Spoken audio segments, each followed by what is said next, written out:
Bon, les tâches sont posées, maintenant il nous faut des ressources pour travailler dans ce projet. Alors c'est ce qu'on va voir avec MS Project. C'est Christian de Vision 6D. Allez, c'est parti, on y va! Il s'agit d'un extrait d'une planification pour la construction d'une maison. Deux étapes m'intéressent particulièrement. La première, c'est la demande du permis de construire et la seconde, c'est la première constitution d'une excavation et d'un dallage. Je prends ces étapes parce qu'elles permettent très bien d'expliquer les différents types de ressources et comment on attribue des ressources dans un projet. Parmi les ressources, on en trouve trois types. La première, c'est la ressource de travail, c'est-à-dire typiquement quelqu'un qui fait une tâche pendant un certain temps. Ça, c'est une ressource. Typiquement, un maçon, un ouvrier, ça peut être un consultant, ça peut être un collaborateur, ça peut être l'informaticien. Toutes ces professions, c'est des ressources dites de travail. Ça peut aussi être un équipement qui, lui, serait payé à l'heure ou à la journée. Donc tout ça, c'est des ressources dites de type travail qui, à notre esprit, nous sont assez évidentes. Ensuite de ça, nous avons les ressources dites de type matériel. À la ressource matérielle, il y a un prix qui est associé et une question de quantité. Une ressource matérielle, ça peut par exemple être 1 mètre cube de béton. Il a un certain prix au mètre cube, vous allez en commander une certaine quantité pour faire le dallage. Donc ça, c'est l'exemple type d'un coût de type dit matériel. Le troisième type de ressource qu'on rencontre, c'est ce qui s'appelle une ressource de type coût. Ça veut dire que c'est uniquement un montant. Alors on peut prendre comme exemple, dans notre cas, on verra que le coût du permis de construire, parce qu'on va demander la réalisation du permis de construire à un professionnel qui va nous demander un montant forfaitaire. Il va par exemple nous demander 1500 €, francs suisses ou US$ pour la réalisation du permis de construire.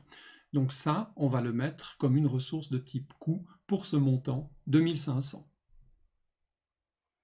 Alors, pour créer des ressources, on va passer maintenant ici en dessous du diagramme de Gantt. Ici, on va aller chercher un autre affichage qui s'appelle, lui, le tableau des ressources.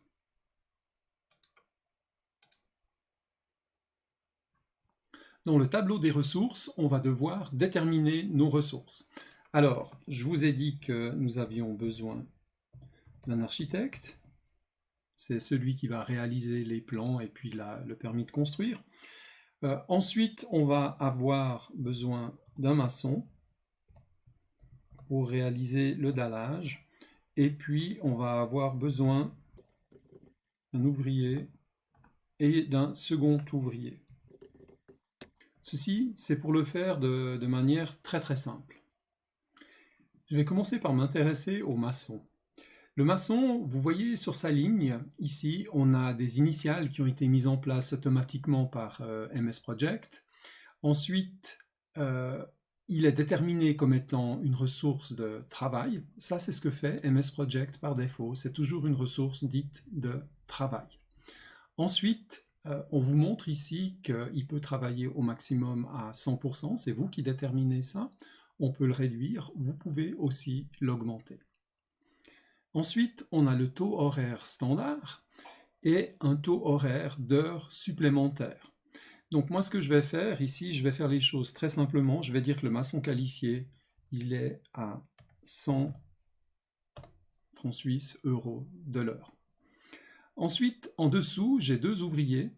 Chacun d'entre eux, je les mets à 50 francs suisses de l'heure. Le cas de l'architecte est un petit peu différent, je ne vais pas le traiter tout de suite, on va y revenir tout à l'heure. Je vais donc maintenant dans le diagramme de Gantt. On voit qu'au niveau du diagramme de Gantt, rien n'a changé pour le moment. Alors dans ce projet, qui est une construction de maison, j'ai deux étapes que j'ai considérées. Pour le permis de construire, ici, on voit qu'il y a la préparation de la demande, suivie avec le dépôt de la demande, le forfait professionnel, et puis l'obtention du permis. Ensuite, on aura le chantier qui peut démarrer. Ici, j'ai défini une étape d'excavation. On voit la réalisation de la dalle.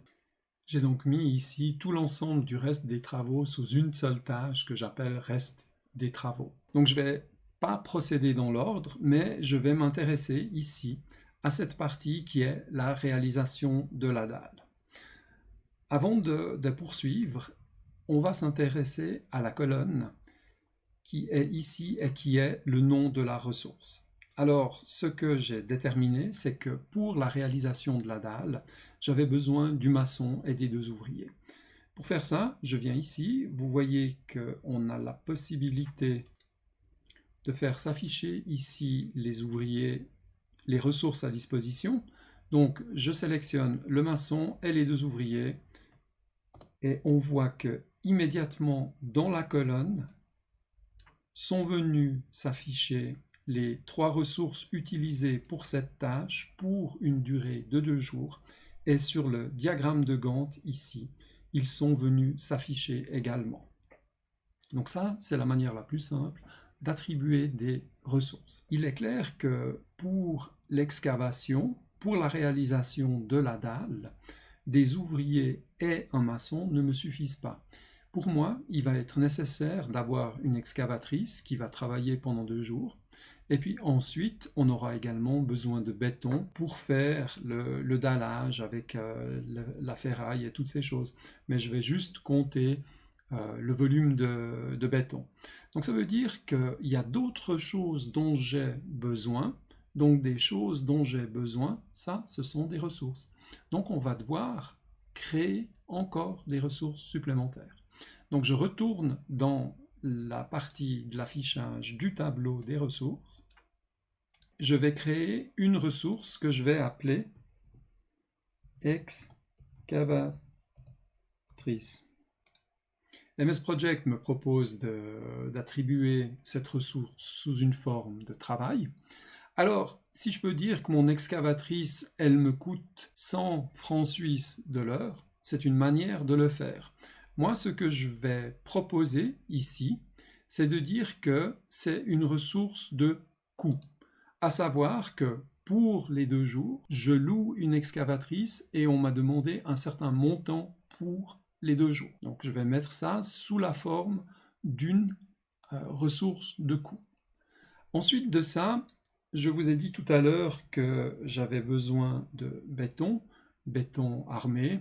On va simplifier en disant qu'on fait simplement de l'acquisition de béton. Alors, de nouveau, MS Project me propose de dire que béton, c'est une ressource de travail avec un taux horaire. Et là, on voit et on comprend très clairement que je ne peux pas définir un taux horaire pour du béton. Donc, je vais ici dans ce qui s'appelle un consommable, matériel consommable, et on voit ici qu'il y a un prix non plus horaire, mais c'est un prix unitaire. Dans notre cas, nous prenons un coût de 200 par unité, à savoir par mètre cube. Maintenant que j'ai établi ces choses, on va voir comment, dans le diagramme de Gantt, on peut les utiliser. Pour les 2 jours d'excavation, la ressource qu'on aimerait utiliser, c'est l'excavatrice. Dans le forfait excavatrice est inclus l'opérateur de l'excavatrice. Donc on voit ici, c'est reporté tout simplement l'information excavatrice. Donc c'est une ressource comme une autre, si ce n'est que dans le tableau des ressources, elle est définie différemment. Maintenant, si j'en reviens ici en bas à la réalisation de la dalle, j'ai inclus le maçon et les ouvriers, et on a prévu une autre ressource qui est le béton. Alors je vais procéder un peu différemment. Je vais ouvrir ici l'information sur la tâche dans laquelle vous voyez qu'il y a aussi un onglet ressources que l'on peut accéder. Donc pour chacune des tâches, on peut procéder de la même manière, c'est-à-dire que ici, je trouve dans l'onglet de la ressource les ressources qui sont utilisées. Donc on vous montre ici le nombre d'unités et vous voyez ici quelque chose d'étonnant qui apparaît immédiatement, c'est que MS Project a fait un calcul en fonction du taux horaire, de la durée de l'utilisation du maçon par exemple, il a calculé le coût. Alors ici, nous allons ajouter une autre ressource. Vous voyez qu'on retrouve toutes nos ressources et ici on va mettre la ressource de béton. Et vous voyez une chose qui est intéressante, c'est qu'il n'y a pas de calcul de coût immédiat. Il y a tout simplement ici une unité qui est proposée. Donc dans notre cas, c'est un dallage d'à peu près 80 mètres carrés. Donc on aura besoin de 12 unités, c'est-à-dire 12 mètres cubes de béton pour faire ce dallage. Au-dessus de moi, vous voyez que pour la tâche de dallage, on a le béton qui a été ajouté et entre crochets, vous voyez la valeur 12 qui correspond au nombre d'unités. Donc nous avions défini 12 mètres cubes à ajouter. Je vais insérer une nouvelle colonne, c'est la colonne des coûts. Et vous voyez qu'il y a tout un calcul qui s'est fait déjà ici pour la réalisation de la dalle. On voit qu'il y a 5 600 francs, 5 600 € d'unités qui ont été calculées. Alors la question qu'on se pose, c'est comment ce calcul est-il fait? Pour ça, je vais chercher l'information de la tâche et on est toujours dans la partie des ressources. Et vous voyez déjà tout de suite ici sur la partie béton, tout à l'heure nous avions introduit les 12 unités et tout d'un coup on a un coût ici qui vient s'ajouter de 2400 francs. Qu'est-ce que ça veut dire? C'est que nous avions donné dans les ressources le coût unitaire de 200 francs l'unité, 200 francs la tonne de béton transporté, et ici il nous a fait 200 fois les 12, donc on retrouve bien les 2400. Donc on a bien ici un total que vous pouvez recalculer si vous n'êtes pas en accord ou vous voulez vérifier, mais vous allez bien obtenir 5 600 francs sur la totalité de ces choses. Donc de cette manière-là, on a vu une ressource de type consommable qu'on établit en tant qu'unité, combien d'unités on a besoin dans cette tâche-là, et MS Project nous calcule le coût de ce consommable. Bon, là pour l'excavatrice, il n'y a pas de montant, donc qu'est-ce qu'il faut qu'on fasse? Alors bien sûr, il y a bien quelque chose à faire, c'est de nouveau d'aller dans l'information de la tâche. Vous voyez que l'excavatrice, elle est là, et puis ici, on a un coût à 0 francs. Donc comme c'est une ressource de coût, c'est là-dedans que l'on peut directement définir le coût. Donc on va dire que l'excavatrice avec l'opérateur, c'est 1500 francs par jour.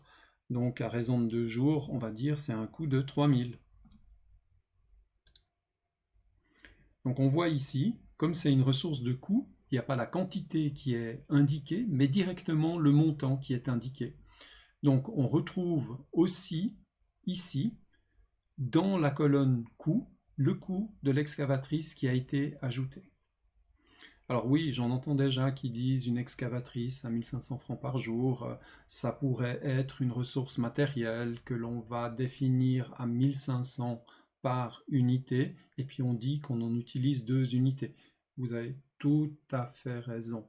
C'est là où il faut faire la distinction entre les deux choses, et vous avez ce degré de liberté en tant que chef de projet, de pouvoir décider de quelle manière vous voulez exprimer dans votre projet l'excavatrice par exemple. Bien, donc ici on a défini ces choses. Je vais remonter un tout petit peu ici. Et puis, en ce qui concerne le permis de construire, on voit bien qu'on n'a rien défini pour le moment. Par contre, il y a une ressource qui est définie, qui est l'architecte. Alors ici, pour la préparation de la demande, on pourrait très bien dire, ben tiens, c'est l'architecte qui est défini ici. Et puis vous voyez qu'on a l'architecte qui va se charger de la demande. Par contre, au niveau du coût, on n'a pas d'informations concernant la ressource, l'architecte. Alors je vous propose qu'on retourne dans le tableau des ressources. Et ici, l'architecte, on avait dit, ben, c'est une ressource de travail. Mais l'architecte, il va nous faire un forfait de 1500 € pour son travail. Dans le fond, on pourrait dire, et c'est vraisemblablement ce qui est le plus juste, que l'architecte est une ressource de coût, de type coût. Alors, comme je l'ai déjà affecté, MS Project me prévient qu'il peut y avoir des changements. Donc moi je dis OK, c'est une ressource de type coût, vous voyez qu'il n'y a rien de défini concernant son coût, donc je retourne dans le diagramme de Gantt. Donc l'architecte est toujours ici, présent. Au niveau des coûts, rien n'a été défini pour le moment. Comme il s'agit d'une ressource de coût, le principe c'est exactement la même chose que l'excavatrice. Vous voyez que pour le moment l'architecte ici est défini à 0 francs. on va lui mettre un coût à 1500. C'est donc le forfait pour le travail permis de construire. Donc voilà comment j'ai réparti ça, et de la même manière, vous voyez ici, les 1500 francs sont venus, et puis dans la colonne coût, on retrouve ici en haut l'ensemble des coûts qu'on a discutés pour l'ensemble du projet. Voilà, on a vu comment utiliser ces 3 types de ressources. Les spécialistes en architecture, en construction, en génie civil pourront corriger mes évaluations. Donc tous vos commentaires sont en tout cas les bienvenus. Je me réjouis de vous retrouver. Vous pouvez apprécier, vous pouvez commenter la vidéo, faire des commentaires concernant ce que vous souhaiteriez avoir de plus. En tout cas, pour moi, c'est un plaisir et je vous dis allez, à bientôt. Ciao, ciao.